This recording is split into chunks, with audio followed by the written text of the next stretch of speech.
What's up, you guys? Sean Ross Sapp here. It is August 30th. It is time for the list and ya boy number 35. Jimmy, what's up? The man in the shadows is your new nickname. Yeah. So this is a monumental day, Sean. Is it? It's a monumental day for two reasons, as a matter of fact. So the first reason is that I discovered via Twitter this morning, and I feel a little bit embarrassed. I didn't know this prior. I heard this via Twitter this morning that today is your birthday. It is. It is. My wife got me this ribbon that says, "Birthday boy." Happy birthday, man. Happy birthday. How old are you today? Number one, how old are you today? Number two, how come you didn't tell me? You never said anything. Well, I mean, why would I don't know. I don't want to go tout my own birthday. It's my sweet 16 times 2. Okay, so because you feel like you're getting older, is that the reason you didn't want it to be known? It wasn't a secret. Oh, it wasn't a secret. Okay. No. Well, anyway, that's the first monumental, I guess, occasion today. There's another occasion today, Sean. Because I am announcing officially on this podcast that my company has created a new technology. Really? Yes. I hope it replaces Wirecast. That's not a bad idea, and it's going to come. It's going to come. But That my was company, a Nigel idea, to be fair. Was it? Okay. Well, maybe that'll be on the that'll come later on. But my company has created a new technology, and I think that it is going to be really big. I think it's going to really there's going to be a market for it. I think it's going to really blow up. I want to use this podcast as my my opportunity to tell you a little bit about it, and I'm even going to give you a little demonstration. And this is something my team has worked on for a while, and I'm really proud of their efforts. So what we've come up with. Did you ever watch Star Trek as a kid? Nah, hell no. So you know on Star Trek when they could beam somebody up? Yes, I know about that, yeah. And obviously if that really existed, that would be a major technology. Elon Musk is working on this hypercell thing, whatever the hell he calls it. Jesus There you go, Christ. Hyperloop. So my company has created, and we don't have a name for it yet, we have created a Beam Me Up Scotty technology. Oh boy. And it's amazing, and basically it means I can go wherever the hell I want to go, and all I have to do is snap my fingers and I can get it done. That's all I have to do. No. Really proud of my team, and I'm going to utilize it right now for a second. I'm going to utilize it by going to a new place, and I'm going to do it on the count of 3, and then I'm going to snap my fingers. 1, 2, 3. And so where I am in Ewing, Kentucky. You son of a bitch. And I am outside your house, Sean, in Ewing, Kentucky right now. And you know what? I'm not going to come alone because, again, if I want to bring other people with me, all I have to do is snap my fingers and they can come too. And so let's try this technology again and see if it works. So I'm going to go ahead and do like 3 snaps.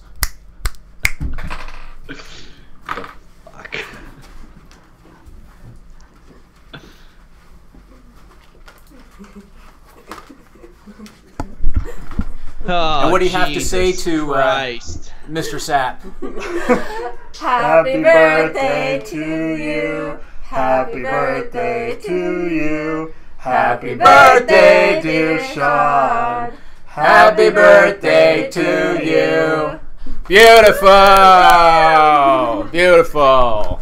Good job. That was Sean. So I gotta tell you, definitely, so don't definitely look not at Nigel. Ventura, Nigel, and Lindsay I gotta tell in you. any way, shape, or form. You got a nice big house here, man. It's a good size Like, house. oh, I gotta put my earbuds back in because I can't hear a damn word you're saying right now. I gotta put my earbuds back in. How big is this house?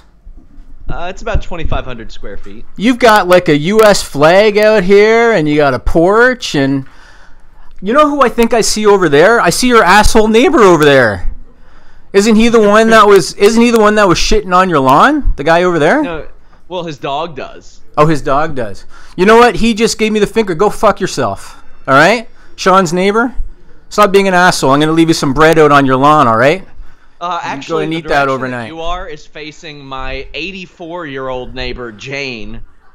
And Thanks. your 84-year-old neighbor is the one that keeps on stealing the fucking lawn bread. It's your 84-year-old neighbor that keeps doing it. She is in an electric wheelchair. I apologize. She's a very kind woman. I apologize, but I didn't know that you're eating his lawn bread. So So yeah, man. So here I am in Kentucky, and you in Kentucky, outside your house. God, I can't wait to get Greg's email and just have him expense so much shit. Look how we're gonna make plans. Look how blue the sky is out here. There's like trees and shit out here. There's literally a lot of shit. If you've never been to Ewing, Kentucky, there's a lot of shit and farmland around here. There's really not anything here. Yeah, it's nice out here. It's quiet. We have out a here. bakery. Yeah, it's nice. So it's nice. Shout out to Dot's Bakery. Free. What I free need ad to do is, them. so I have to test the technology to see if it will like actually send me back to Toronto. Because if it doesn't send me back to Toronto, then I'm kind of fucked. Out here in Ewing, Kentucky, it means I got to move in with you for a while, Sean. Would you have a problem with that? What'd you say? Would you have a problem with that if I have to move in with you for a while? Yeah, that would fucking suck. Oh, that would suck? Okay. So I'm going to try going back to Toronto, and we'll see if this technology works, okay? So let's try this. 1, 2, 3. I think we're back. I think we're back. Yes. I think we are. Worked out great. Worked out great. So, that is my cat. I'm getting claps out by the team out here. I'm getting some claps by the team. So kudos to Lindsay and Melissa and Nigel, and I think that the team out here helped with the graphics, I believe. So Derek, Juan, kudos to everybody. Yeah, I thought that was Sean, and Sean, not Melissa, Lindsay, and Nigel. It was. Have you ever seen that movie? What's that movie with Michael Keaton? Duplicity or whatever the hell it was. Yeah. It was kind of sort of like that. It was kind of. Are sort me of and like Ventura still beefing? Is that why she didn't get in on it? Yeah, Ventura thinks you're an asshole. So. What a disappointment. Yeah, she really wants nothing to do with you at all. But yeah. So I think that worked out pretty well, that little birthday surprise. So happy birthday, man. Remember when I said you hired well? Yeah. I don't know how I feel about that statement anymore. Now I got to tell you. You know how we changed over the whole software thing so that we now do it over at this office instead of at your office? That was by design. Uh-huh. And something that you're not going to know until you watch this back is we also changed the intro on the show this week. Oh, I know you changed the intro. Oh, because somebody in the chat told you, right? No, because I've got a window up here and I can see what's going on. But you can't hear it, can you? I had the volume up a little bit. I'm allowed to do that now that I'm not producing it. Okay, so you did know about that. Okay. So was that a tip-off when you heard that? Was that a tip-off? Well, no. I know you, Jimmy. Throughout 1 hour a day, 1.5 hours maybe every week. Yep. You show your colors, Jimmy. Is that a good thing or a bad thing? It's a good thing. Okay, okay. It's a good thing. Well, I will say this. My wife is going to be a fan of that production. Maybe during the show, whenever I feel like using the technology, I might go back to you in Kentucky just for a few minutes, just like to make sure that the technology still works. And then I might like come back to Toronto afterwards, so I might do that. But you've rendered me speechless, and that is no easy task. Oh, I do that at least monthly. At least monthly. Kudos to my team. So it was my idea to do something, but the team put all this together, like the green screen and all that. Nigel put all that together. Lindsay and Melissa went and got all the stuff made. Like I said, I think Juan and Derek helped with the design of everything. So kudos to everybody. Great job. I have a special guest today this week, too, for a little bit. You do. I'm excited. So we're going to move on from your birthday, and I got to make sure I can get an extra chair. We're going to move on from your birthday to talking about the big fight, even though this is a wrestling podcast, because we have to. It was major international news. We're going to talk about McGregor and Mayweather. And at your suggestion last week, I thought, wouldn't it make sense to get like a proud Irish compatriot to come on here and talk about Conor McGregor? Wouldn't that make sense? Yeah, right? Of course it would make sense. So I'm going to bring her in. So her name is Nicola. She's from Ireland. Come on in. Wait. Let's give her the proper intro. Okay. The 2017 Sky Dome Aware Ads Eating Champion. There you go. Can you get it in? Here? Not really. Nigel's, the chair's too big, man. The chair's too big. It was honestly that's the smallest chair we have in this office. Okay. Okay, so now the shot is just Nicola. That's fine. It can just Okay, there you go. it can just be Nicola. She's a lot prettier than me. You can It could just be Nicola. Happy birthday, Sean. Thank you so Your much. house is fabulous. I can't hear you, by the way. Oh, No way. Jimmy, she can't It's hear okay. me. It's okay. So long as you don't say anything mean about her. You know what I I would can do? never. You know what I can do? Sure. Will that go far We're enough? very high tech here. Yeah. Will that go far You enough? use this one in your ear. I can't. It's a right-handed one. It's a right. I It's a can right. give you mine if you want. Will it work? Well, we'll see. We'll see. There we go. Oh, there you go. That's long There enough. you go. There Let you me know if it's go. long enough. Okay. Yeah, I think it'd be okay. No. She'll make it work. I There can't you hear anything go. now, so just give me cues once you get Yeah, it. we will. We will. Okay. So there you go. So I wanted to bring Nicola on. Make sure you don't break anything. I wanted to bring Nicola on because she's a big Conor McGregor fan. Yeah. Where are you from in Ireland? At Westmeath, it's in the middle. There's no water around where I live. I'm as central as you can be in Ireland. There you go. And so I wanted to ask you first off, what do you think of Conor McGregor? What do your people think of Conor McGregor? Well, before this boxing even came on, like I was his biggest fan. I have him as a screensaver on my work computer here as well. Since I came in here, actually. There you go. It's small, but it's there. It's there. I love him. I think he's amazing as a person. Look up at the camera right there. Yeah. So he's just a phenomenal person. Like even just to stand up and do what he's done has just done so much for the country. It's done so much for me and my goals in life. Just to know that you can do something. Why do you want to fight? From such a Do small you want to country. fight Floyd Mayweather? I will someday. I'm gonna get her to fight Ventura since Ventura's Yeah. talking all that trash. They sit next to each other. Yeah. So Do they? They do. They do. Ooh. That could be interesting. And then, what did you think of the outcome of the fight? I didn't tell you what happened at the Rose and Crown yet. No. At the pub. So there's a pub next door, Sean, called the Rose and Crown, here in Toronto. Next door, I was very, very Irish pub. On the weekend, they showed the fight, Right. and an Irish patron, when the fight was over, Yeah. threw a beer bottle through their biggest screen, TV screen. No way. Yeah, yeah. And then took off and didn't pay the bill. Just took off. Yeah. Now he was Irish. Right. Is that indicative of you crazy, I don't think ornery people? we are crazy. I don't think we get that aggressive Ah. usually. Maybe we can sometimes, but maybe not viciously. We So what did you think of the go outcome to of a the happy fight? place more so. Did you think it was fair? Did I Conor lose think- fairly? It's for me personally. I'm not like I don't understand boxing to have an opinion on it, but personally looking at the fight, I think they could have let it go a little bit longer, maybe just a little bit longer. I think he still had something in him that can come out of nowhere. Just after watching his UFC fight, sometimes when he's fighting, it looks like he's finished, but you know, then he just comes out of nowhere with this. God knows what he'll pull out of his sleeve. But So I got to tell you, another Irish person that a friend of mine knows, Crazy K, an Irish person that he knows told him he thinks it was staged. I thought it was stage 2. No. Yeah. Because he lost? Is that why you thought it was staged? I think from the very start there was something fishy with Showtime. Showtime was not really very well put together. Like there was sound issues. Aren't you glad I brought her on, Sean? Because a lot of Irish people have this same opinion. Oh, do they? Yes. I haven't been following anything. A lot of them have the This same is opinion. just my own thing. I just Right. thought from the very start. I mean, they called the belt the money belt. They made it just for this fight. Well, Yeah, it was money Floyd though. Mayweather's Yeah, team. they Floyd paid- Mayweather's team Still produced though. it. They paid Still, $500,000 for that belt. It's Oh, no, Conor could've won 1.2 that. million, I think. Oh, I thought it is was what they $500,000. I think it was 1.2 million. I could be maybe. wrong. I'll check. Maybe. Okay. But it was basically a gift from Floyd's team to Floyd. Right. Because they knew he would love that ugly ass belt. Right. Okay. Heard Okay. it smelled like straight crocodile shit, too.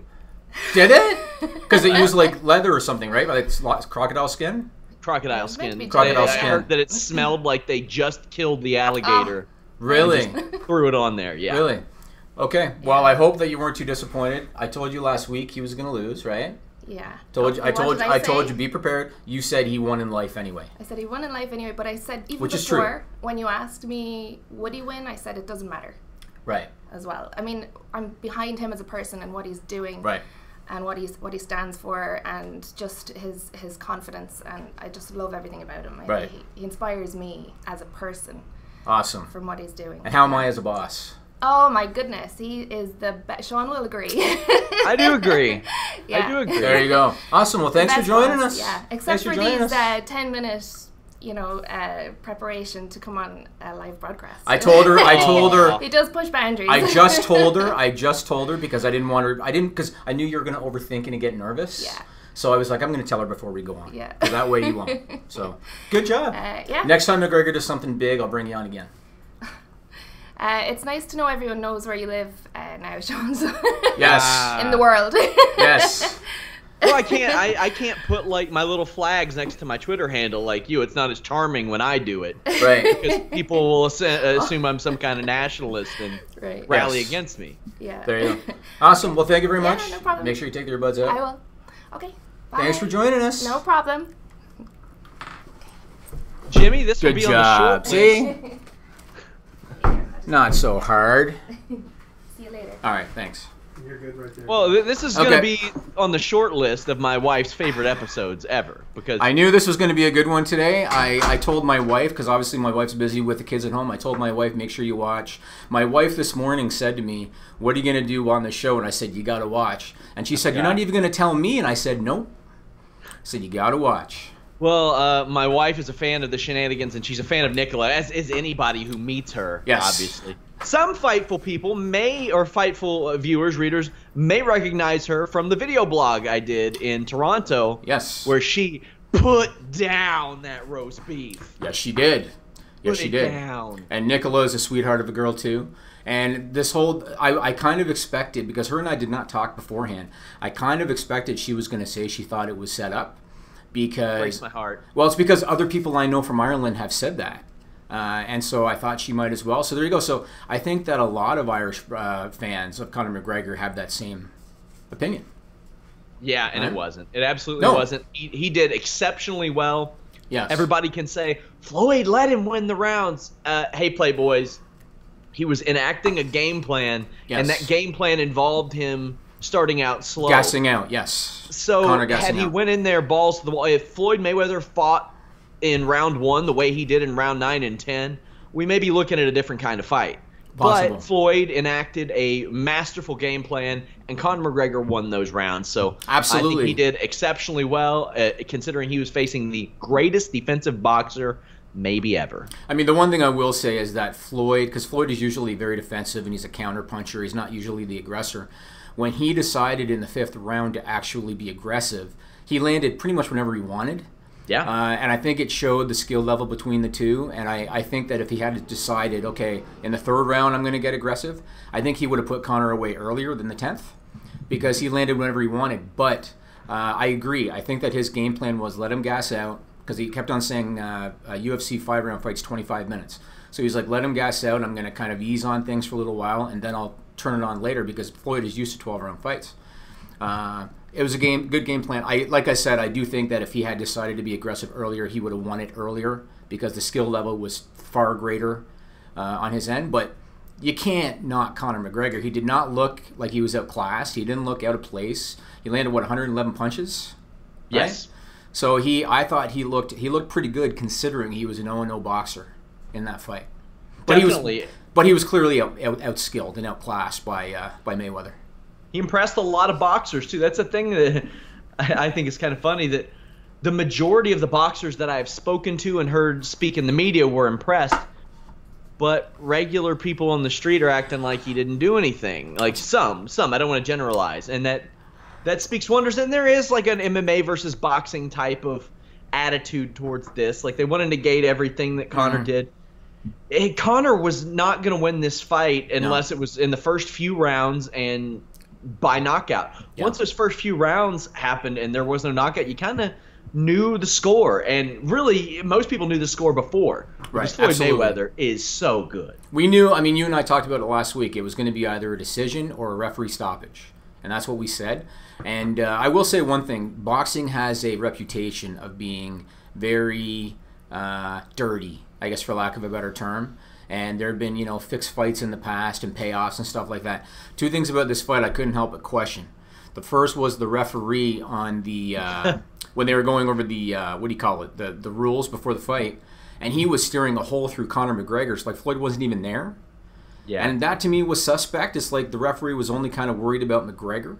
And then the other thing I couldn't help but think was suspect was two of the judges, if I know this correctly, got the numbers right, they gave Conor 1 round. Yeah, how was that possible? That was inexcusable. I thought that the ref's attitude at the beginning of the fight was inexcusable because that's the type of thing you say in the locker room. Now, as the fight wore on, I was like, okay, it's kind of justified because Conor was throwing his arm over like he was and the hammer fists hammer fists and taking his back. So after that, I was like, okay, that bad will is gone for me. Plus, I thought the ref did an incredible job of that fight. He was all right, but how does any judge with 2 eyes give Floyd Mayweather rounds 2 or 3? How is that possible? I'm with you, man. I definitely gave Conor those rounds because it was not fair at all. Mainly because of inactivity of Floyd, if anything else. That's what it was, because of inactivity. Because, again, when Floyd decided to be aggressive, he could land whenever he wanted. But he was inactive. Carlos just commented, our lead boxing writer, and said, but some of the judges, it didn't really surprise me a whole lot that Conor got only 1 round. And that says a lot. That basically tells you, yeah. Yeah. Wow, that was quite the open to the show, Jimmy. So I'm glad you liked it. Now, I want to talk a couple more things about the McGregor fight. I want to talk a couple more things. So, obviously, when you have an event of this magnitude, there's going to be some bad that go with the good, right? When you have an event with this much money behind it. Variety reports that there were 239 illegal live stream broadcasts on the internet, reaching an estimated 2.93 million viewers worldwide.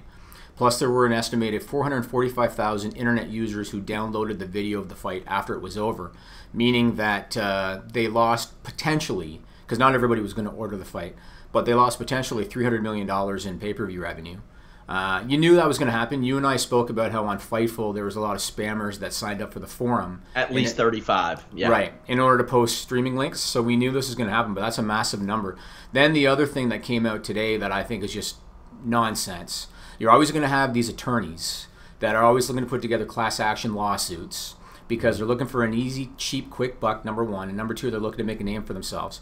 There's an attorney named Michael Fuller, and it was reported by The Hollywood Reporter that he is heading up a class action lawsuit against Showtime, claiming that their online streaming service was faulty. One of his clients is some idiot out of Portland, Oregon named Zach Bartell, a boxing fan, who claims that his online streaming service provided, this is a quote, grainy video, error screens, buffer events, and stalls. They haven't said, at least from what I read, how many people are in the class action, but they're each looking for damages of $200 in statutory damages or actual damages, whatever is greater. Nonsense. And as it is, some of the pay-per-view companies that did have issues, they're refunding the customer. That should be good enough, right? Like it's... That should be good. Yeah, that should be good enough. You're going to have that, everybody trying to make that quick dollar. As far as the illegal streams go, I can tell you that I don't know why people assume that I'm going to know where they can get illegal streams. Right. Like, if they want to know how to order it, I'm your guy. Right. I had at least 10 to 15 people. Not people from that I know via Fightful. Right. People in Fleming County, Mason County, Lewis County, Kentucky, saying, how can I watch this? Can I watch this on Fire Stick? And I'm like, I don't know, guys. Jimmy's not ever like, hey, man, expense your Amazon Fire Stick with Kodi app on it. Like, that ain't how we do business here. Do you want me to start doing that? I could save $50 a shot. Yeah, sure. I'm sure that wouldn't cause a lapse in coverage. I'd be like, yeah, Conor McGregor looked great until the second round when he got really pixelated. Yeah, yeah. But these class action attorneys, these guys are just, bottom of the barrel monkeys, looking to make a quick buck. And this idiot boxing fan looking to make his $200, like, shut the fuck up. Yeah. I hope that the judge basically says, you know what, Showtime, just refund these guys their pay-per-view money and you're done, because it's just retarded. One more thing before we go to the first video. You talked to a couple of former WWE people today. Yeah, I talked to Mr. Anderson, also known as Mr. Kennedy, Ken Anderson, and Sean Davari, who I spoke to for that Muhammad Hassan piece that really put my career on a different level. And man, I got like an hour with them, talked great stuff about their wrestling school. I can't wait until our viewers and Listen Your Boy hear about their wrestling school, because they take a different approach that a lot of schools don't take that I really like. Like, they're teaching these guys about how to budget, how to negotiate their pay, how to live on the road in a more a less frivolous manner. And then I talked to them about, there was a match in particular that Mr. Kennedy had with Undertaker, where there was a fan that just repeatedly screamed, "Kennedy, you suck!" So I talked to him about cracking up in the ring. Daivari about his Lucha Underground contract and how that worked. His brother in WWE. I talked to them about a ton of stuff, so people will see that on the List and Your Boy in coming weeks. Very excited about that. Awesome. Why don't we go into our first interview of the day? Let me segue. Because I don't know how long to wait, because I don't know when you're going to start your segue. That's why I have to cue you up. Damn, man. Let's go. Damn, man. Really? Don't make me That's Oliver. ask your. Oh, this is Oliver? It's Oliver. I got to write that on the back of this so I remember. So don't make me ask Oliver to do a segue, because he's my crony. I could probably teach him how to do a segue. I have no problem doing that if I have to do it. I spoke to Matt Riddle. It was the weekend after his Ishii match, and it was the first weekend he had taken off from Evolve in quite a while. And we discussed his employment with Evolve as opposed to New Japan or WWE. Take a listen. Digging holes, digging holes, and digging holes. The guy's got it. He still got it. Do you get the feeling that WWE still wants you within their grasp? Because let's be honest, that's the reason you're working for Evolve right now instead of for Ring of Honor or New Japan. Yeah, well, I think that's part of it. I think part of it, I like Gabe, and I like the vision they have for me. I like Evolve. I like the schedule I have. Things work pretty good for me. They give me, they allowed me to take a match with Ishii, this past weekend, which is, a big deal because, that's the first Evolve weekend I missed in 2 years almost, or a year and a half or whatever. So it's, they're good to me. What kind of, how did you approach that situation where you just hey, Gabe, I know that you got all the shows coming up, and I really want this match in particular? What basically happened was I got the Evolve dates, but before I even got the Evolve dates, Andy from Rev Pro said, "Hey, I got a matchup for you with Ishii. I don't know the exact date, but do you want the match?" And I was like, "I'll take it no matter what, blah, blah, blah." Well, they just so happened to fall on the same exact dates, And it happened a week apart. Evolve announced their dates, and I knew about it probably 2 or 3 weeks before. And then Rev Pro told me their dates, and then announced it a couple days. And before I even noticed, because I was so busy, I was like, "Oh man," double booked myself. And then Gabe was cool enough to let me work it. When would Matt Riddle ever double book himself? Hey, it's not like I do it on purpose, and I make good. I make good with it, If there is one criticism of you, that's generally it. How does that make you feel when people kind of bring that up? I think it's not even that. It just happens. I know that's a shitty, but it's just But when you're taking bookings all the time, and then when I'll tell people I'm not sure, let me check, and they're persistent and everything. Even right now, I got a lot of people asking me if I'm free certain dates in September, and especially in October, and even November. I'm getting dates all the time, and I'm still waiting on dates from Evolve and stuff like that. So, and a lot of the dates are in Europe, and I got to make sure if I take a date in New Jersey, I can't be in Europe that week, and it's a back and forth kind of thing. I know that you had the issue with AIW. Are there any promoters that you're on poor terms with? I would say, and I'm not, and it's my bad. It's my fault completely. I would say the one promotion I'm probably on bad terms with right now would be Wrestle Circus. What happened there?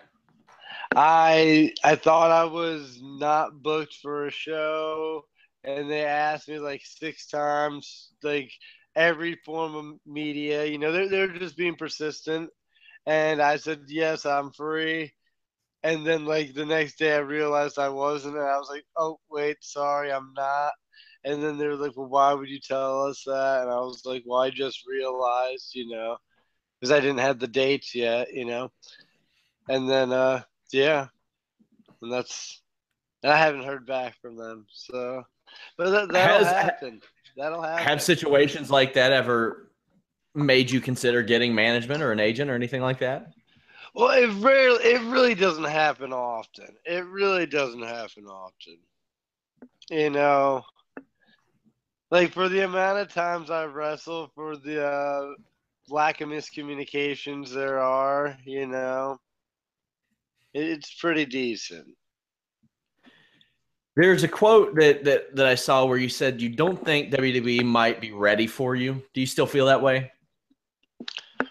Yeah, well, and not even that, not ready for me. I feel like they have a lot going on. They have a lot of talent, you know. And I think I don't think, it's not even that they're not ready for me. I don't think they need me at the moment. I think they're creating like 205 Live. They don't get everybody on their shows every week, as is.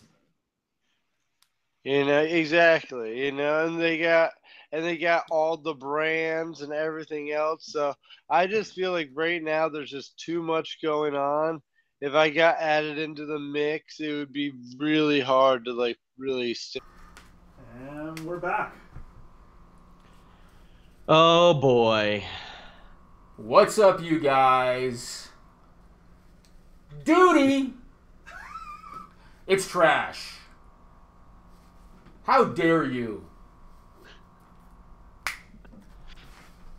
Are you proud of yourself? You look real proud of yourself. Is this your birthday or my birthday? It might be a little bit of both, to be honest with you. Like it. Might be a little bit of both. These are quite entertaining, I gotta say. And they really went above and beyond. And where's the other? So yeah, we got this one right here. Then there's another one right over here. Somebody has made an SRS soundboard. I remember I told you, I talked to Sean about that one time. I told Sean I should get a thing, and then when I press a button, it'll be like, you know, how dare you? What's up, you guys? Your boy! I haven't busted out a lot of those in a while, and when I say that, I mean busted out in a while. There you go. What's that, Nigel? They said you didn't make any dick jokes when you had the mask on. That's too easy. Hey, too easy. I only make those jokes on the chat when people step out of line. You do it almost every week on the show. Okay, on your Toronto blog, when you were waiting for me to get back to the office, you called Ellsworth Moosey. Yeah? Yeah, that's what he did. So you make a point every single week to somehow get genitalia into the equation, somehow. So positive news for Ric Flair. His fiancée, Wendy Barlow, posted on Facebook, said he's going to begin physical therapy shortly. He's awake. He's out of bed. Cutting promos, apparently, on the nurses. Good on Ric Flair, man, that he's looks like he's going to do all right. Very glad to hear that. Also, Charlotte was back on the road with WWE. Wrestled last night in a dark match. Good news. Great news. Good for Very her. happy. Now, we got to talk about the promo.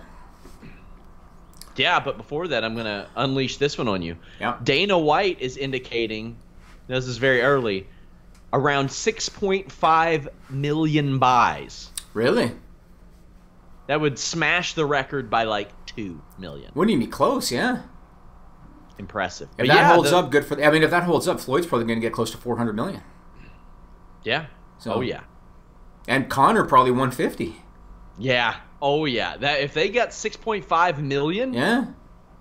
Impressive. Good for him. You know what? Good for Conor McGregor if they do it, man. Good for him. That guy is self-made. He is. He really is. He understood what we've talked about so many times is you got to be entertaining. You can't just be a good fighter. You got to be entertaining. And he figured that out. Good for him. He deserves all the success and money that he can sure get. does. Yeah, absolutely. So the promo on Raw, Roman Reigns, John Cena. Hell of a promo, man. I tweeted on Monday night, and you know that I only tweet like a couple times a week. And I tweeted on Monday night, work shoot promos are what work in the era of savvy wrestling fans. Thanks WWE for not insulting your fans for once. What did you think of that promo on Monday? Well, there are some that are saying that it was scripted. It was not scripted to that degree. I've been told that, like, 100% not scripted to that degree. Reigns got a little stifled there on occasion, but I thought that he held up pretty well. You could tell that some of the things that Miz had said before, and, like, I thought that a lot of the things that the two had said, like that Reigns had said and Miz had said, held a little more power when a guy like The Miz said it, because The Miz has been kept at this lower level. Roman Reigns has not. Mm-hmm. Roman Reigns is the very obvious successor. Yes.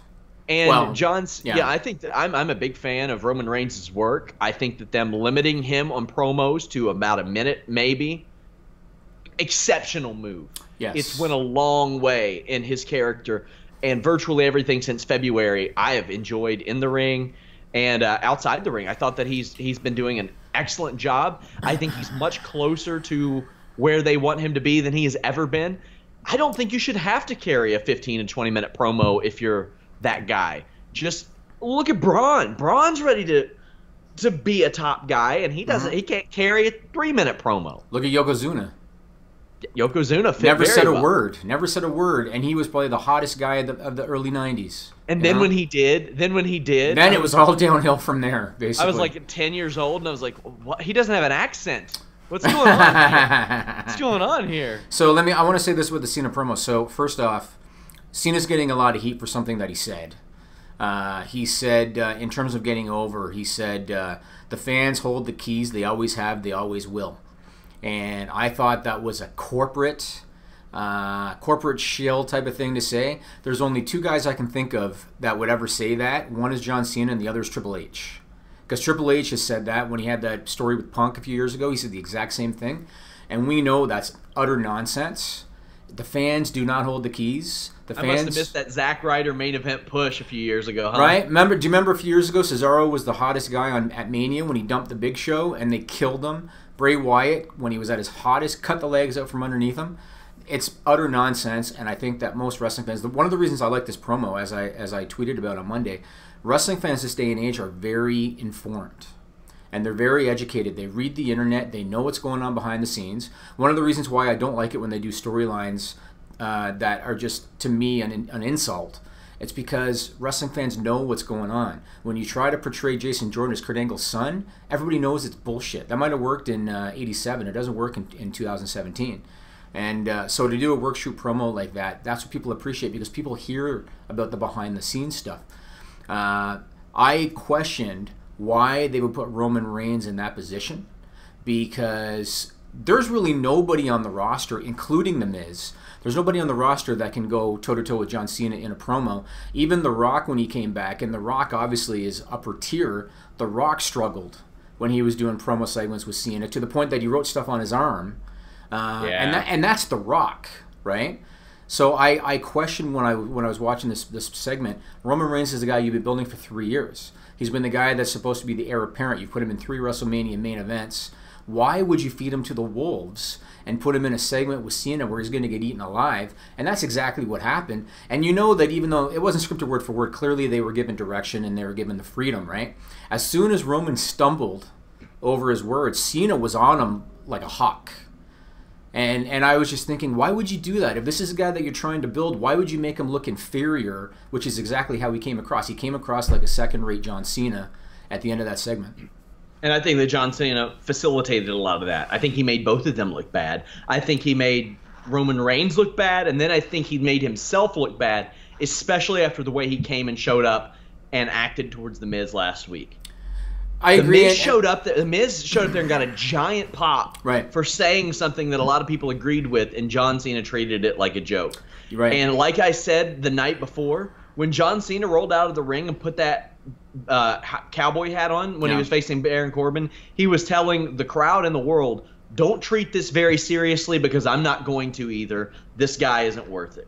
That's how I got it. And I also thought for Cena, the way that he looked Roman up and down, like he wasn't impressed, when he had that look on his face. Roman is the full-time guy that's main eventing all the shows while Cena's kind of coming and going. And the fact of the matter is, if you want to talk about schedules, Cena's schedule is far superior to Roman's. Just because he's not doing the WWE shows, he keeps a hell of a schedule with all of his PR. But he's not going to talk about that on television because the fans don't really care about that kind of stuff. Yeah. But, yeah, I thought it was very entertaining. I hope they do more of it. But Roman's got to be, like you said, they have to nurture him better. They have to cut down on the time because, quite frankly, he can't keep up with John Cena in a promo segment. And I thought Cena ate his lunch. And if they continue doing that every week, I think Roman's going to come out the worse for it. I assume he's going to win at No Mercy. But I thought he got whipped in that promo. But it was very entertaining. He had a couple of good lines, but yeah, my big fear is that while it seems like the plan is still Roman Reigns, Brock Lesnar at Mania. If that's for the title, I think that's a bad idea, unless they get Brock Lesnar re-signed long term. Because as I've said before, we know what an unmotivated Brock Lesnar looks like, right? And that's not a good thing. Right. Also, I fear that if they do that, they might be doing Braun Strowman versus John Cena, and I don't think John Cena ever needs to beat Braun Strowman. Right. Ever. Right. Now, so No Mercy now has got a pretty massive double main event. Yeah, it does. Brock and Braun, Cena and Roman. I asked you this question last week. Do you think it's too soon to do matches of this magnitude, or do you think in this post-pay-per-view era it doesn't really matter? And here's something else I was thinking of this morning, and I would like to talk to Brandon Howard about this. Do you think that network subscriptions are down because they haven't released the more recent ones? They only did the last quarter. Do you think that they are down compared to the same time last year, and they're doing this because the quarter's coming to an end and they want to pop the number? Actually, that's going to be September, so that's still this quarter. That's still this quarter. Yeah, possibly. I think WrestleMania sells itself. I think the Royal Rumble sells itself. Right. Survivor Series, not as much. I'm sure they'll have something interesting planned there. Maybe. Oh, God, I can just see it now. Roman Reigns, Seth Rollins, Dean Ambrose, right, and John Cena against who? Right. Against maybe Braun, Brock, Samoa Joe. Actually, that could be a lot of fun. Yeah, it could be. Wow. They probably put a tag team in there. It's probably like Cesaro and Sheamus or something. Yeah, I'm just saying those big three beefy sons of bitches against the Shield and John Cena. Yeah. I'll take that as a Survivor Series main event. Yeah. Give me that, and I'll be happy. Yeah. Also, I could see them angling towards, because as I mentioned this week, at this point, John Cena and Roman Reigns are like the top-ranked tag team that aren't champions. Right. So if you decide to throw them against Dean Ambrose and Seth Rollins in a pay-per-view for the tag titles, that's something that could grab some eyeballs too. I like that they're doing first-time matchups on pay-per-view, though. I don't want to see John Cena face Roman Reigns before a pay-per-view. Agreed. I would have imagined that it would have happened at WrestleMania, but you know what? I'm not going to sit here and say, you know what, boo, I don't want them at No Mercy either. This is two big first-time matches at No Mercy, and baby steps. I'll take it. Well, I would love to know what the subscriber count looks like, because that's the first thing I thought of, is that the numbers are down year over year and that they're hot-shotting to try to get the number up. So we'll see. So we got to talk about the Sexy Star Rosemary situation. A lot of people might not be familiar with this stuff, but it's a very interesting story. So last weekend, there's obviously one of the big promotions in Mexico is called AAA. They did their Triple Mania pay-per-view, which is their big show. There was a four-way women's match featuring Sexy Star, Rosemary, who is in Global Force Wrestling, Hamada, who used to be in TNA, and Lady Shani. And the match ended with Sexy Star putting a legit armbar, like a shoot armbar, on Rosemary. They thought that she might have broken her arm. As it turned out, it wasn't a serious injury. I think it was a strained bicep. But there's been a lot of repercussions to this. Some promotions now are blacklisting Sexy Star from their shows. And Cody Rhodes went as far as to post on Twitter, "Sexy Star will never set foot in one of my locker rooms. I hope others follow suit." What do you know about this? I saw part of the match, and Sexy Star and Lady Shani, they seemed to get into it early in the match. But what do you know about why she did that? Basically out of aggression from what had happened earlier. Now, there's still a lot of red flags. Like, I've talked to a lot of people about this. Carlos reached out to Sexy Star, and Sexy Star said that she doesn't know if she'll ever want to talk about this, but she's taking a rest for a few days because of the situation. She was removed from WrestleCade, and replaced by Rosemary. I thought it was suspicious the way that at about the same time, like the entire Global Force locker room commented about it. Generally, when that happens, it is a memo or a storyline or a mandate. I can't say for sure either way. And the issue with that is AAA. Yeah. AAA loves to do stuff like that. Like the Taya and John Morrison thing. They tied that into an angle with Vampiro and Johnny Mundo, Johnny Impact, whatever the hell you want to call him today. I will say one thing. There's still a lot of haziness around this. I will say one thing, and I am not an MMA specialist, so I could be wrong, but when she had the armbar on, especially after Rosemary tapped, she kept on going up and down with the arm. Mm-hmm. And in MMA, when they do the armbar, they don't go up and down. They're like pulling on it. And I saw that. Thumb. Yeah, I saw that, and I thought to myself, is it a worked armbar because she was going up and down like that? And the quality was so bad, I couldn't really tell. Like, I'm sitting there watching to see if she's got the elbow extended, if she's controlling the thumb, because that's a big part. A lot of people think you can just figure four and then yank it, but you really got to control the thumb to make that armbar work. Sexy Star has had problems with a lot of different companies, and she's had some ego problems.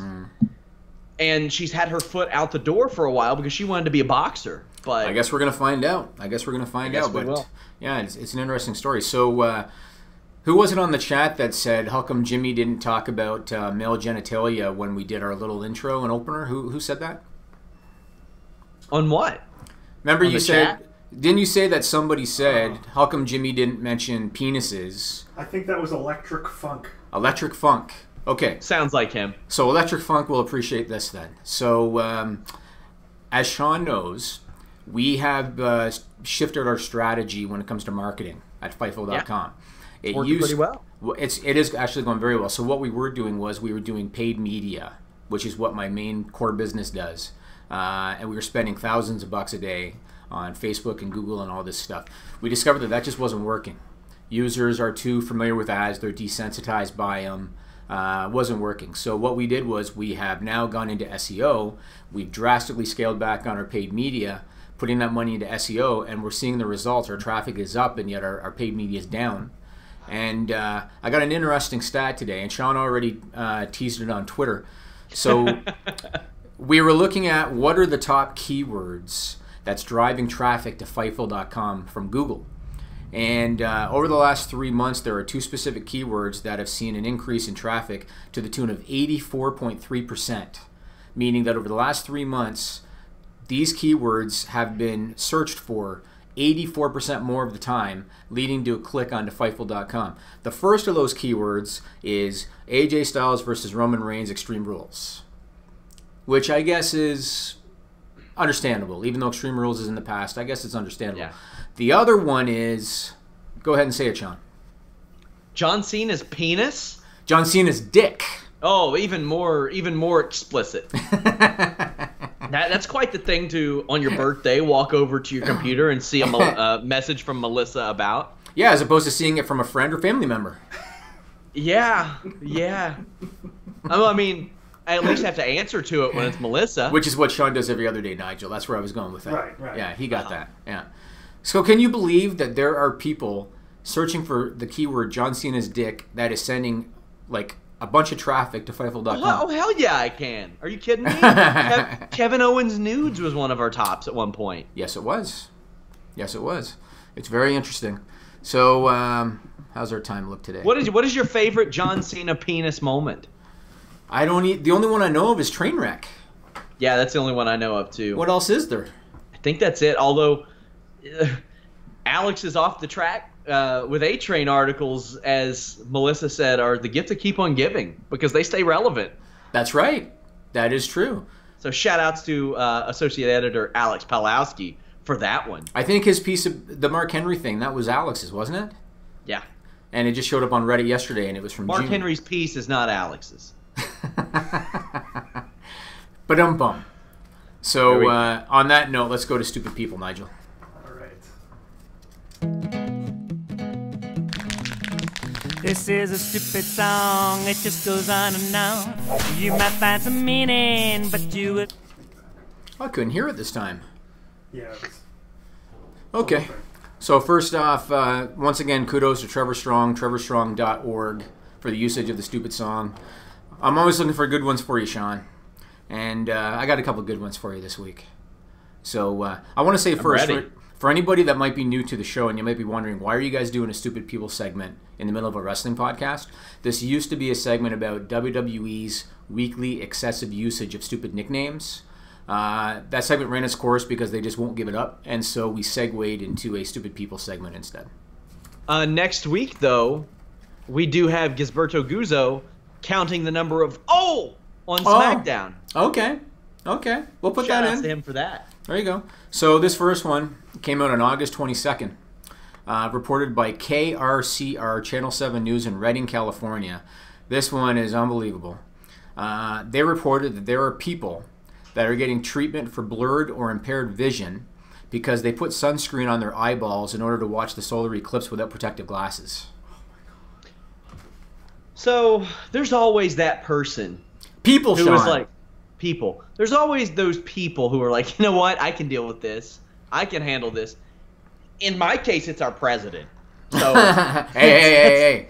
I told you. No political commentary. Political. I'm just saying, he was that guy that was like, I can handle it. And there you go. I saw a person, if you want to talk about stupid people, a person that I still like him, but I'm just not listening to his opinions anymore. He tried to act like the eclipse was like a conspiracy, like it wasn't real, and stared at the sun and was like, well, we'll see if I'm blind tomorrow. What? Now, there's no way he could have stared at it very long because it doesn't matter if there's an eclipse or not. It's just don't stare at the goddamn sun. Yeah. That's all it is. It doesn't have much to do with the eclipse. It's don't stare at the goddamn sun. Right. Well, staring at the sun is one thing. Putting sunscreen on your eyeballs first, that's something else. Are they blind? Well, they're getting treatment for blurred or impaired vision because of what the sunscreen did to their eyeball, as opposed to the solar eclipse. So, good for them. So that's the first one. The second one, it was reported August 28th by the Great Falls Tribune in Great Falls, Montana, that a 33-year-old local woman named Marjorie Ann Dayrider called 911 to report that the meth she was ingesting was of poor quality and had induced a reaction that she doesn't normally get. You know who she should have called to take her to the hospital? Who's that? Knight Rider. Knight Rider. Get it because of her name? I'm with you. That's good, Sean. Good one. So she was charged with criminal possession of dangerous drugs, which is a felony. And if convicted, she could be sentenced to 5 years in state prison and fined $5,000.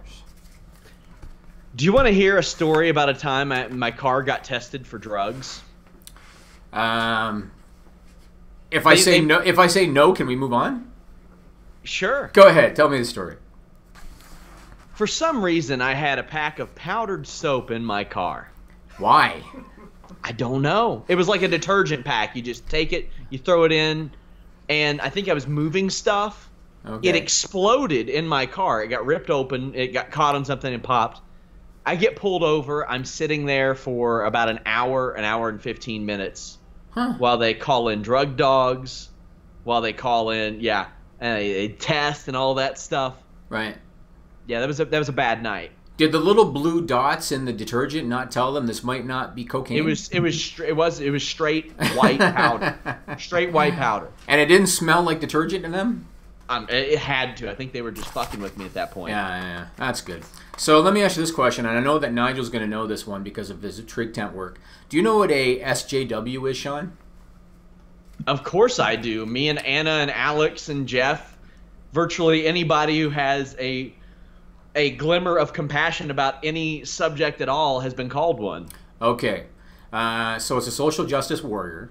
Mm-hmm. And for anybody that's not familiar, it's a person that claims to believe in or fight for any kind of right or movement or something, when in reality they're just trying to put themselves over and bring attention onto themselves. That's a social justice warrior. This next story, this next Stupid People story, I want to know from Sean and from Nigel, because you're the trig tent guy, if you think this guy is a stupid SJW or just stupid. Because he's clearly stupid, but I want to know, is he a stupid SJW or just stupid? Okay? So August 28, it was reported by the Denver Post. 26-year-old Joshua Witt claimed that he was stabbed in the hand by a man that accused him of being a neo-Nazi. right? He posted on social media pictures of his injured hand, saying, hey, I was accused of being a neo-Nazi and this is what he did to me. The police got involved, and I'm not sure if he called the police or if they saw the posting and reached out to him, but whatever it was, the police reached out to him. The police became suspicious because they reviewed surveillance footage from the area where he was, and they didn't see anybody running from the scene. So then they looked at other video from surrounding areas, and they found a video from a nearby sporting goods store that showed this guy buying a small knife. Turns out he cut himself. Yep, I've seen this story. Okay. That ain't a social justice warrior either way. He's just an idiot. He's just an idiot. Yeah, I mean that's. What do you think, that's Nigel? him. That's him trying to form a narrative that a person who would be protesting against neo-Nazis would come and stab him, like assuming he's just trying to perpetuate a stereotype or put some shitty narrative out there. Well, that's exactly why I think it is, though, because he's doing it for political reasons. And as soon as Trump got elected, there were tons and tons of hoaxes that came out, as well as just overreactions to anybody who looked a certain way. If you go on Trick Tent, you go a few months back, there's this same sort of incident that happened, not as violently, but there's guys outside of a rally, and they start calling this guy a skinhead. Turns out he has alopecia. Oh, really? Yeah. I don't know if he was trying to make a political statement or whatever you just said. I think he was just using it for his own personal gain, which is why I do think that he was a social justice warrior. I think that had more to do with it, but I just don't think that fits the description. Right. All right, so I want to tell a couple of unfortunate stories. One especially is unfortunate. And I want to tell this because I want to get across that, once again, pro wrestling, yes, it's choreographed. Yes, it's predetermined. Yes, the guys are not really fighting.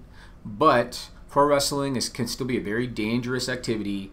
The injuries are very real if you're not safe or if you're not properly trained. And there's a couple stories, one in particular, that are indicative of this. So it was reported by Fox 25 News in Oklahoma City today, which is August 30th. 25-year-old William Ogletree has died after being critically injured in an unsanctioned match last Sunday at the Blue Note Lounge in Oklahoma City. It was promoted by a company called Blow, which is Baltazar's Ladies of Wrestling. And in the state of Oklahoma, you're required a license by the Athletic Commission in order to run a show. They were not licensed, so it was unsanctioned. And this Ogletree was new to wrestling. He had little to no training. I think it was his first ever match. And he suffered a brain injury taking a spine buster. And passed away today. So I wanted to bring this up because, again, I've been involved with the independents. I have seen guys have their first match after just a couple weeks of training, and it's not a joke. It's not a joke if you don't know what you're doing, if you don't know how to take a bump properly. You could get seriously injured, as this guy did. The other story I want to talk about, and you and I were kind of joking about it a little bit, Sean. There was a show on July 1st in Memphis promoted by the IWA Mid-South called The Last Battle of Memphis. And there was a kid on that show named Marcus Everett. And what kind of bothers me about this, not just that it happened, but the fact that he's now using it to try to get attention, to bring attention onto himself. So this kid was on the show. He had only been wrestling since February. I think he'd only had 15 or 20 matches, which is not a lot. He went up on some scaffolding. What do you think? He was probably 20 feet in the air, maybe 15 feet in the air. And his opponent was laying on a table. And he was going to jump off the scaffolding and drop an elbow, and he overshot the table and hit the floor, the concrete floor. Yeah. Shattered his elbow. And the first thing that I guess I have a problem with is, the mentality in wrestling is keep going if you're hurt, right? Keep going if you're hurt. This kid got up, finished the match, and when you look at how small that show was, you look at the crowd that was there, he probably got $20 for that match. And so he risked further potentially permanent damage by continuing with the match. That's the first thing. Second thing is, what are you doing jumping off scaffolding through a table when you've had 20 matches in your career? Are you an idiot? That's number two. And number three, he's now doing podcasts and he's posting on social media, and he's using this to draw attention onto himself. I saw him post on Twitter, hey, I did this podcast and I didn't even shatter my elbow. And I think to myself, what are you trying to accomplish out of that? You were green, you were not properly trained, you were doing a spot you shouldn't have done for no money. What kind of lesson are we teaching guys that are trying to get into the business? Right? I think maybe he grew up and saw how some people made their names. He saw maybe footage of Mick Foley jumping off of his house and was like, "This is how I get it done." No, they're not gonna hire you. Either they're gonna hire you because you can work, or they're gonna hire you because they think you can work eventually. Right. That probably waves a red flag and says, I ain't doing that. I was surprised when Sarah Logan, who was Crazy Mary Dobson on the Indies, got signed because she had done some death matches before then, and the hint was kind of thrown out there, hey, girls, you want to get hired, don't do that shit anymore. Right. Yeah, I mean, obviously, if it was me, I mean, he's green, and so it's probably just inexperience and a little bit of stupidity, too, but I would not be boasting about blowing a spot like that.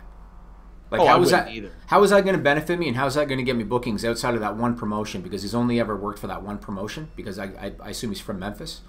So how are you ever going to get bookings when you're showing stuff like that? And if he had under 20 matches, he may have been working for free for all we know. Very possible. Yeah, very possible. So speaking of injuries and stuff like that, we got more injuries, man.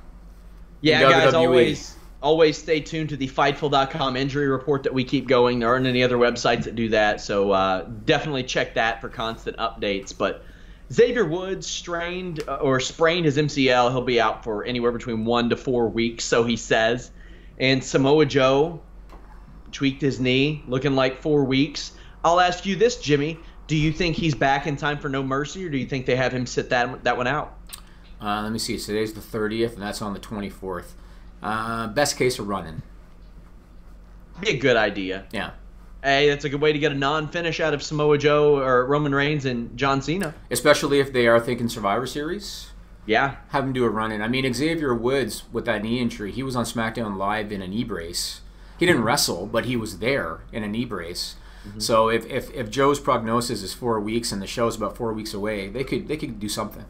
I'm telling you, now I want that Shield and John Cena versus Strowman, Joe, Lesnar, and Pelvis Wesley. That's who I want the fourth man to be. Awesome. Pelvis Wesley.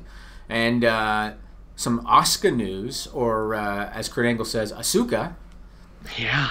It was reported by Ryan Satin that Asuka is scheduled to debut on the Raw brand at the TLC pay-per-view on October 22nd in Minneapolis.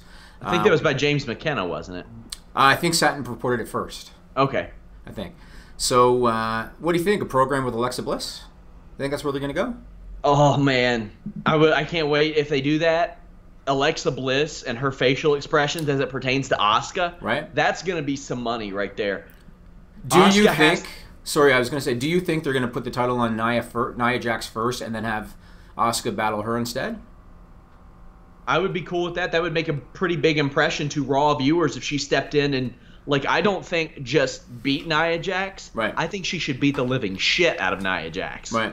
She should put the pain on Nia Jax. You have to keep Asuka as strong as you possibly can.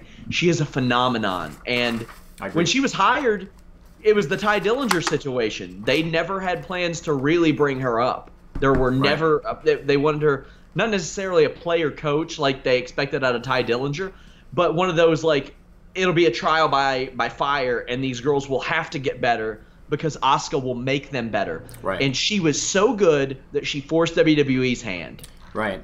You know what she reminds me of? She reminds me of oh man, the name escapes me all of a sudden now. Guy from the 80s, Japanese guy that had the two personas. Muda. She reminds me of the great Muda. Yeah. She's great. She is fantastic. She gets it. There are some things she does that are kind of corny, like her body language in promos are kind of corny and stuff, but otherwise I think she is unbelievable. I think she's great. I think they have something special in that. What do you think happens to the NXT title? Because if I were them, I'd put it on the winner of the Mae Young tournament. That's not a bad idea. It seems like they're getting behind Chyna, it looks like. But Ember Moon was looking strong. Getting behind who? Baszler. Oh, Shayna. Yeah. It looked like they're getting behind her. But they could utilize the broken collarbone in order to get over Ember Moon. Right? I would utilize that. It's far enough in where I can give a few spoilers. Like I mentioned, I didn't see what a lot of people saw in Jazzy, the giant European girl on there. I would have had her make it a couple rounds more than had Baszler beat her real quick if you want to establish her. But Shayna Baszler was in Hawaii this weekend along with Jessamine Duke and Marina Shafir for the wedding of Ronda Rousey and Travis Brown. So congratulations to them. Some of the photos. Yeah, I saw some of the photos. What an interesting... Ronda was looking in good shape. Yeah, she does look good. She looks good. She looks like somebody that's ready to take a few bumps. Yeah, she sure does. Looks like a girl who's already taken a few bumps. Already taken a few. Maybe taken a suplex or two. Yeah. So, Shinsegae Nakamura. I want to talk about Shinsegae Nakamura. I am a big fan of Shinsegae Nakamura. Have been since he came in.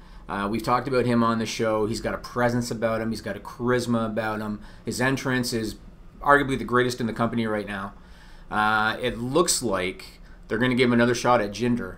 And it looks like to get there, they're going to put him over Randy Orton. Very much like how they put him over John Cena. What do you think? I mean, there's no conceivable way that Orton wins on SmackDown next week because he's already had a trilogy of pay-per-view matches with Jinder. So it wouldn't make any sense. They bombed. Yeah, Shinsuke's got to win that match. Do you think they give him the title run this time? What do you think? I hope so, and I don't know how I feel about an Orton match next week because it depends on how motivated either man is at the given time because like there are some moves I saw from Shinsuke Nakamura and I look at them and I'm like, well, either you were told to perform it that way or you're trying to save yourself for something. Mm-hmm. I don't know how I'd feel about that Nakamura against an unmotivated Randy Orton. Mm-hmm. You don't know what week to week. More often than not, it's unmotivated Randy Orton, so I don't know how I'll feel about that. But unmotivated Shinsuke Nakamura seems to be better than whatever Jinder Mahal is right now. Absolutely. Outside of the Singh brothers. The Singh brothers are pure gold. They are hilarious. The kissing of the feet yesterday on SmackDown was brilliant. I never got to see this side of the Bollywood boys. And I used to see them come out, and they were so corny and so bad. And now they're funny. They're hilarious. But even though they're funny and hilarious, do you want to see Jinder beat Shinsuke again due to their blatant interference again? No, absolutely not. Do we want to see that finish ever again? Never. Never again. I agree. Okay, Sean, you want to do your little segue? Oh, God dang it. You just need to give me a time cue. Well, the problem is that what our typical time cues are, we always end up missing the mark. So I have to just kind of throw it out there. Is you like to cut to the chase. Kind of like our friend. Kudos. Hey. Kudos.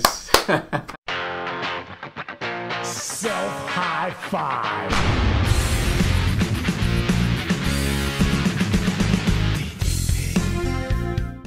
There was an interview you were part of a couple months ago. You got pretty upset. It seemed like the interviewer, I think it was Dan Le Batard, tried to maybe bait you into smearing people. I'm not even going to put that asshole over. I mean, he is such an asshole. I don't, people try to occasionally get under your skin and try to react. And I wasn't even doing that when he was saying what he was saying. Because he started, and when he started, I was like, dude, do you know who you're talking to? And I'm positively Paige, dude. I'm not going to go there. But what he was doing, he would hit, you know who you're talking to? And then he hit the mute button, and then he just talk over me. And I never do interviews with shock jocks unless I'm right there. Like I won't do one with Mad Cow, and Mad Cow and I today are good buddies. But I was good buddies with him too when he started really screwing with me one day, and man, I got really pissed. So I wouldn't do his show for years. And then he finally reached out, come on, bro, I'm, blah, blah, blah, blah. And so, okay, I'll do it. And I reluctantly went. I was in Chicago. I went to his show, and Piper was with me, and Piper, we weren't together, but we ran into each other. So Roddy's going to go out first, and I'm going to come out second. And, they had a great time, Piper and Mancow. And then I came out. We were having a good time. And then he starts busting my balls. Now, it isn't just the radio. There's a camera from CBS because he had the local station that filmed the show live. And I went, whoa, whoa, whoa. So you've been blowing Piper the last, whoa, whoa, whoa, whoa, whoa, whoa. They're like, what, you got a problem with that? You mean you got a problem with me telling you that you're blowing Piper? No, whoa, whoa, whoa, whoa, whoa. I go, Cal, keep talking like that, and I'll do whatever I want over here too. One of, I think, the most iconic moments in WCW history, obviously, when you hit the diamond cutter on Hall and Nash. But something that always interested me is right before that, you had a match with, I think, Mark Starr. Yeah. And the way that the diamond cutter was taken, it looked like you were a little upset after that. Oh, that's funny.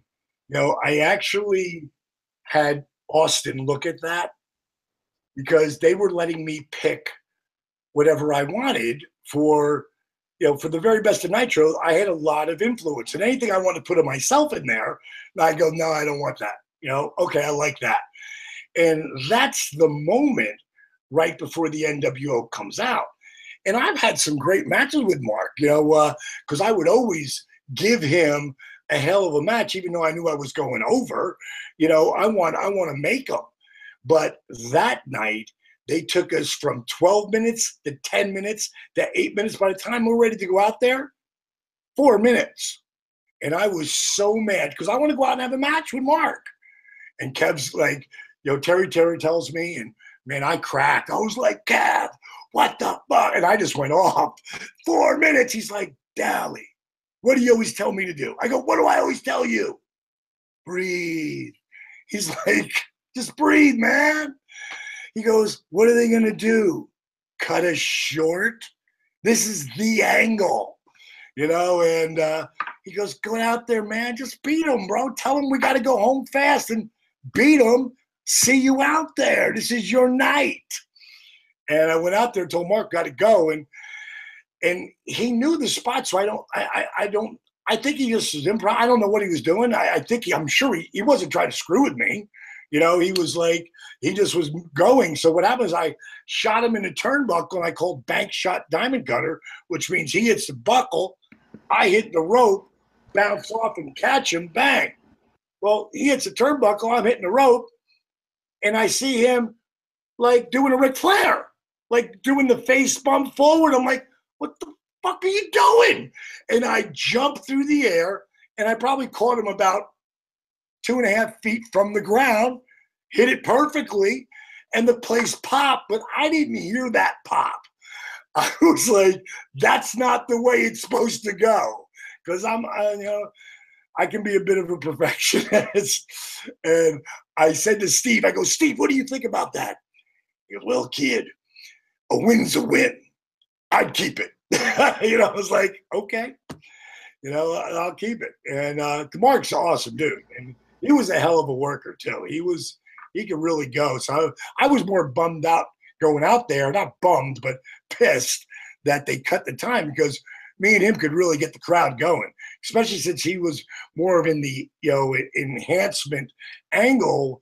He could still get the crowd behind him, and I really wanted that impact before it, but it all worked. It all worked. And when Kev hugged me, and Scott, went to shake my hand, and when he went to pull away, boom, man, the place erupted. Kev took that backdrop, and went over the top rope, and man, that was really the start of my career. That was the lighting of the rocket. They set me up so good.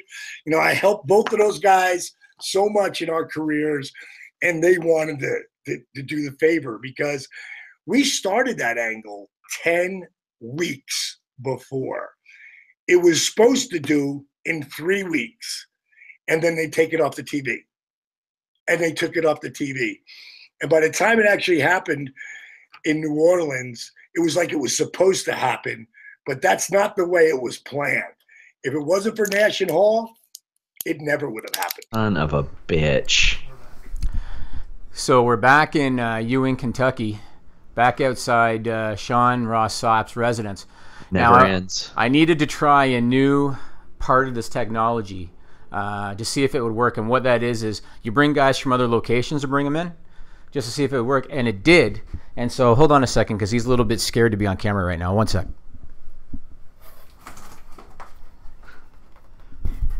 In the presence of greatness. I was able to get the the hog himself to come, Sean. He wanted to check out the place. No easy task to get that big hog to come. It was very difficult, but because we were able to beam him and not put him on a plane, we didn't require 2 seats. So that wasn't too bad. So let's try this technology and see if it. So Nigel, what you need to do in order to make this technology work, I'm going to snap my fingers. You got to send him back, and then snap your fingers and send me back. So send him back first. Good job. And now send me back.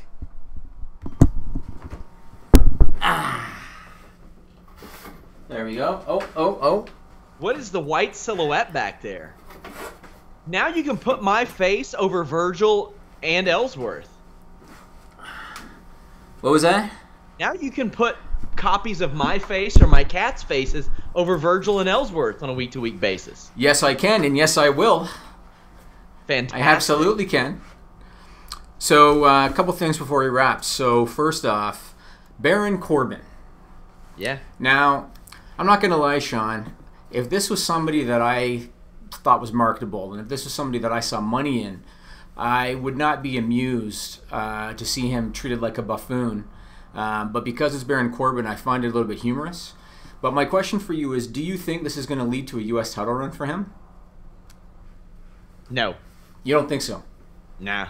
Because he is going to get a shot at AJ Styles. That's clear, right? Yeah. I think he'll get a shot at AJ Styles, but no, I don't think it'll lead to that run. I think it's a slow demotion. Think so? Maybe he'll recover, but it's just so funny that now everybody seems to be worried about the direction of Baron Corbin. Not you. But before that, I didn't hear anybody like, man, can't wait for Baron Corbin. That guy's a future star. No. I didn't hear any of that. Are you hearing that now? Oh, yeah. Just like a few weeks ago, or a few months ago, there was give Jinder a chance. He deserves a chance. He could do it. Yeah. But India. Yeah. I don't know. So, when I look at Baron Corbin, it's one thing to get beat clean by John Cena at SummerSlam because it's John Cena. So that's one thing. When you fail your Money in the Bank cash in, you get pinned with a schoolboy in 8 seconds. That's something else. Then, when you fail to accept an open challenge because you're slow, and a guy that they treat as kind of an enhancement talent not only beats you to the ring, but punks you outside the ring in order to get in there and get the match, that tells me that they don't have big plans for you. I'm with you. Also, the comment that Natalya made to Carmella. Yes. I think that it's shot after shot after shot. I think it's... See, the thing is, they're crafting this much more meticulously than they do for characters that they're actually pushing. Yes. This narrative that Baron Corbin is a loser. And an idiot, yes. Yeah, it's getting pinned really quickly. It's John Cena throwing on a cowboy hat and then beating him. Right. It's him not even being able to finish referee duties. It's the Natalya comment. It's what you mentioned, the getting punked out by Ty Dillinger. I see it, man. I mentioned it on last night's SmackDown show. I definitely see it. I'm with you. Now, do you remember before Kane unmasked years ago, he was going through a losing streak at that time. And his unmasking was kind of his reemergence. It was kind of him finding his inner beast or his inner demon, right? And reemerging. Do you think they're doing this because they're going to have him find his inner and just start tearing everybody up? Do you think there's that possibility? I thought that was going to be the possibility after he lost to either Cena or lost the briefcase, but it just wasn't. Right.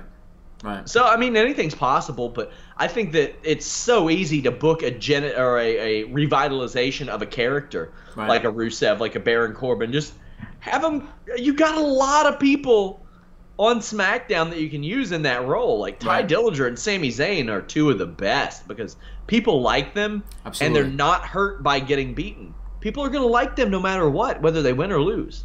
Right, and Baron Corbin to me, he's just the kind of guy I just don't even want to see on my television, quite frankly. Sure. Okay, one more thing before we wrap. Sid Vicious, Psycho Sid. So he was interviewed by Devin Nicholson on Hannibal TV. He took a shot at Kevin Owens, called him a fat guy in a t-shirt, and he referred to Shinsuke Nakamura as that Yakamura guy, and basically criticized that talent. What do you think of that whole thing? And keep in mind who the interviewer was, because that's important too. So what do you think of that? Great interviewer, by the way. Yeah, do you know his story? Yeah, I know his story.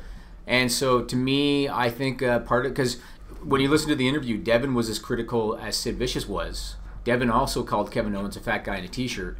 I think it's sour grapes on Devin's part. I think it is sour grapes too. It's sad the world's changing. It's like, man, I preach about it all the time. Like, the world has changed, especially since the 90s, because we know what real badasses look like now, and they come in all shapes and sizes. That's as simple as it is. How do you think Roy Nelson would be considered by like Sid Vicious? Roy Nelson would beat the brakes off of Sid Vicious in his prime on Roy Nelson's worst day. And let me tell you, Roy Nelson's had some pretty goddamn bad days. Roy Nelson's actually a good comparable. Because obviously you look at Kevin Owens, and I don't know if anyone's going to be intimidated by Kevin Owens in a bar. But obviously we know in wrestling this day and age, and we've seen it with Conor McGregor in MMA, the entertainment value kind of supersedes the in-ring ability. And it just so happens that Kevin Owens is awesome in the ring too. But the entertainment value, the ability to cut a promo, being quick on your feet, the facial expressions, all of that supersedes in-ring ability. And Kevin Owens has all of that in spades, and that's why he's really getting over. To me, Kevin Owens is the star of the SmackDown brand. When Sid Vicious was headlining WrestleMania, Enzo Amore wouldn't have even been considered by WWE. Absolutely. Now he's a guy who has massive heat backstage, but he's so valuable to WWE, whether you and I or our viewers think so, that his numbers do very, very good. His merchandise sells well. Right. And they're keeping him around. They're running angles for him on 205 Live where they don't run a lot of angles that involve Monday Night Raw. Right. So the world, and I said it best last night, the world is always changing, and wrestling has to change with it. Absolutely. Absolutely. And again, with all due respect to Sid and with all due respect to Devin Nicholson, Owens runs circles around both of those guys in terms of his just overall talent. And that's a fact. I mean, Sid in his day looked phenomenal. Don't get me wrong, 6'8", he was torn to shreds. He had a very imposing look about him. Very marketable looking guy, very great. His promo ability, even though he wasn't the greatest talker, the way he did it was great. But yeah, times have changed, like you said.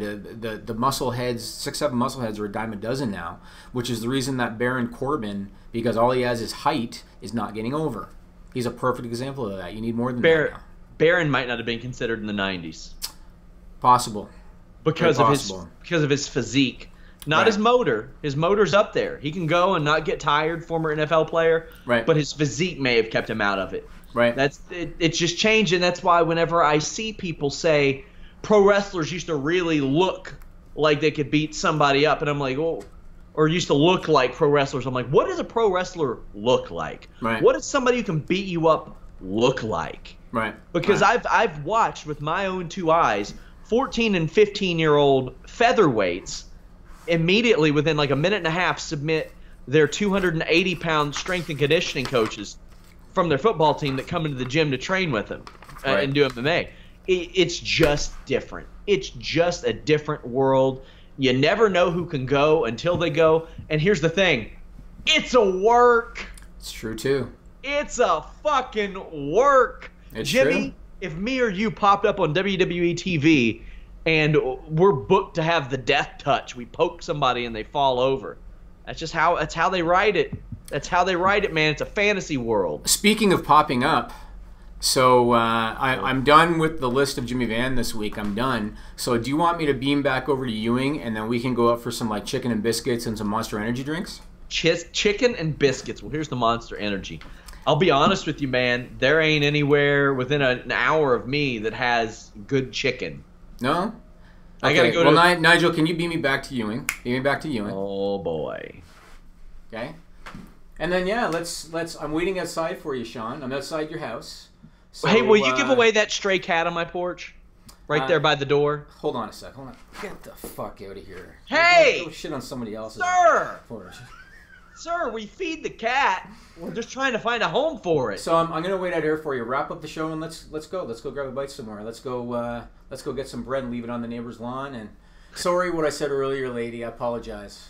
I'm sorry. You should. Actually, while we were on this, she wished me a happy birthday, so maybe she was watching. Oh, that's nice. That's nice. Good for Yeah, you. Good. I have good neighbors. Follow me at Sean Ross Sapp. Follow Jimmy at JimmyVan74. Each weekend, outside of ones that have major pay-per-views and that we'll have content on, I'll be releasing some of our interviews from Listin' Ya Boy and the Holy Smokes MMA podcast, because there's a lot of content that we actually didn't use, from Vince Russo to Matt Riddle to J.J. Dillon. I have a story time with J.J. Dillon that's coming out this weekend. So be sure to check that out, guys. And, of course, Fightful.com. I want you all active on those forums. I want you all talking about anything and everything: wrestling, MMA, boxing, movies, TV, sports. Talk some sports with me on these forums, you guys. There's a lot of tractors in Ewing, Kentucky. Yeah, there's not that many. Like per capita?